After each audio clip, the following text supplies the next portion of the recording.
So you want to make your edits look premium so you can ditch all those low-paying clients and actually start filling up your bank account. By the end of this video, you will know the exact steps to make your edits look like they cost thousands of dollars, and you can actually start charging that much.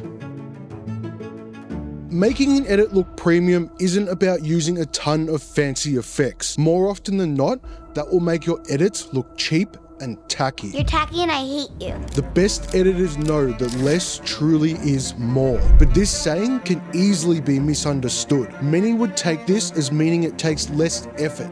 It's actually the opposite. Less is more means being intentional and restrained with your edits. When every element is clean, simple, and has a clear purpose, your edits instantly feel more professional and premium.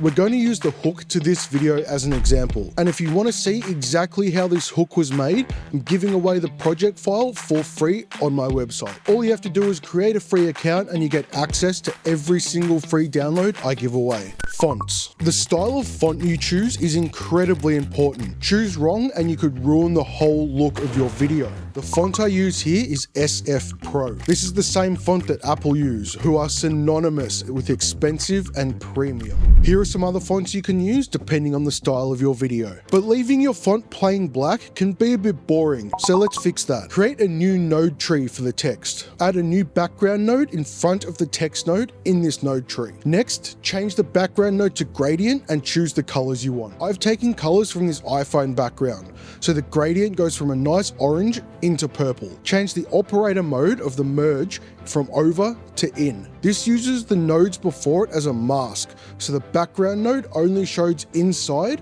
of where the text is showing. Next, let's talk about animation. Smooth animation is one of the keys to making a premium looking edit. So let's break this text animation down. First, right click in the text box and come down to follower. This will activate the modifier tab. Next, come into the transform tab and activate the keyframes on everything you want to modify. You have to activate the keyframes before changing any values to be able to see any changes. Activating the transform keyframes will bring you into this path tab. Don't change anything here, just double click on the follower tab to bring you back to where you were. Now just keyframe the animation how you want it to look. For the animation on the text, there's keyframes in the X, Y, and Z offsets and all the rotation axes. Next, I want the text to fade in. To do this, just come into the shading tab and keyframe the opacity from 0 to 1. Now let's make the text animate in letter by letter. All you have to do is come into the timing tab and set it to a value that works. This value represents the amount of frames between each letter animating in. For this one, we just have it set to 1. So now we've got a nice letter by letter animation. But to really make it look good, we need to bring it into 3D space. For this text animation, I've just animated the 3D camera movement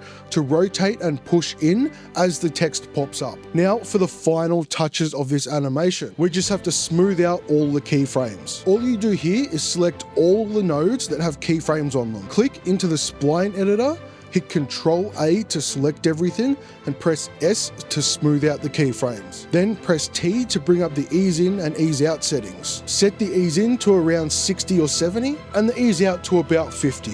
Now that we've got smooth animations down, let's dive more into designing motion graphics, how to put them into 3D space, and the tricks that make them look extra premium. But first, if you want to make premium looking edits a whole lot easier, check out samuelj.store, where I've got effect packs, sound design packs, and a brand new subtitle and title pack with over 100 different subtitle animations and customizable titles. So head over to samuelj.store and grab yourself a pack. There's even a bunch of free stuff over there. Now, back to the video. Let's start off with designing this banking UI. The whole UI is just made up of rectangle nodes, ellipse nodes, and text nodes. I'm not going to go over how I set every node up. If you want to see exactly how that's done, please go and download the project file from samuelj.store. I will go over a few important things here though. First, every element of this UI has smooth, rounded corners. This makes such a big difference in the look of your edits. Sharp, square corners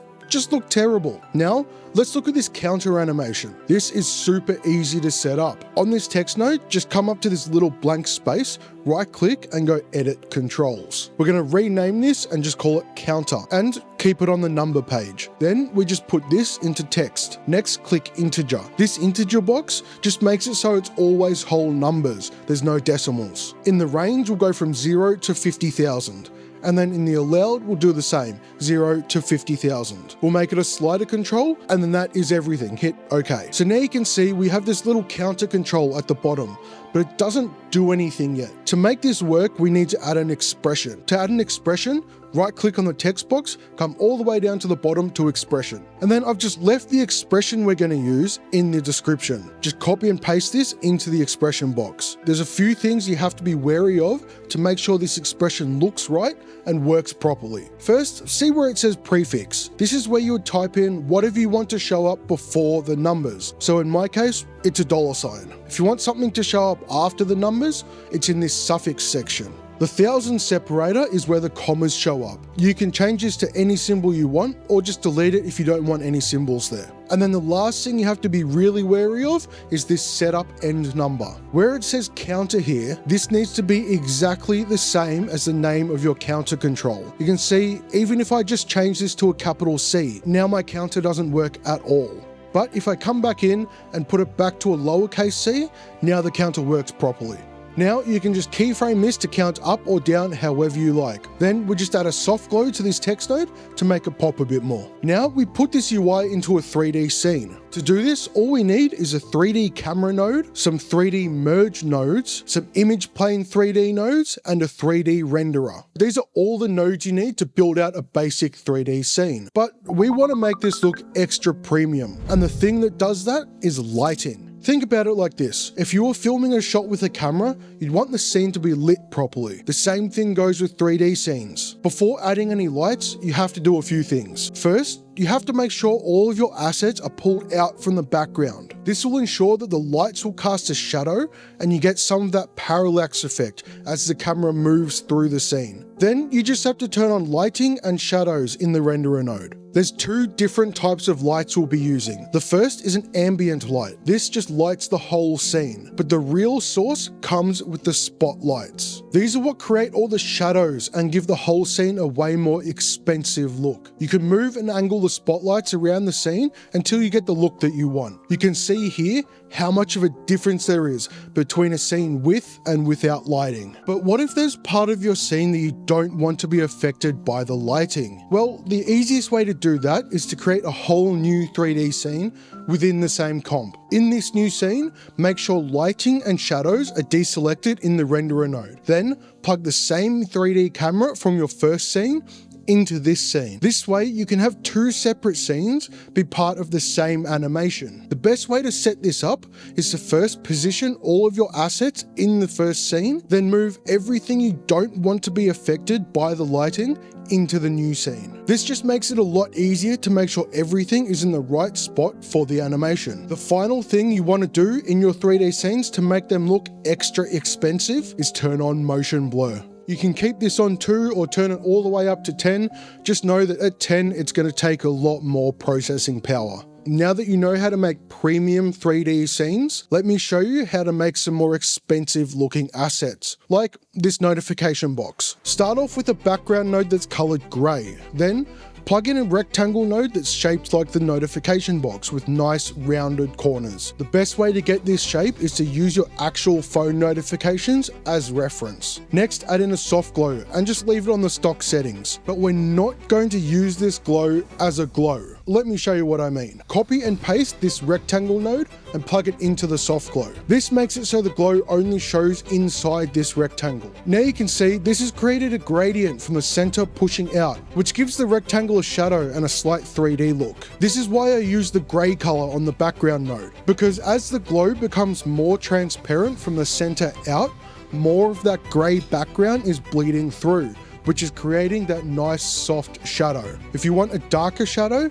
you can use a darker color on the background node. Now you can just add a logo and some text and you get this premium notification box. Then you can put this on top of a screenshot of your iPhone lock screen and add an iPhone PNG on top of that. Now for very simple animations like this one, you sometimes need to make your backgrounds more interesting to fill out the space and make it more engaging. Here's a very quick, simple and premium looking background. First, add a black background node, then add a second background on top.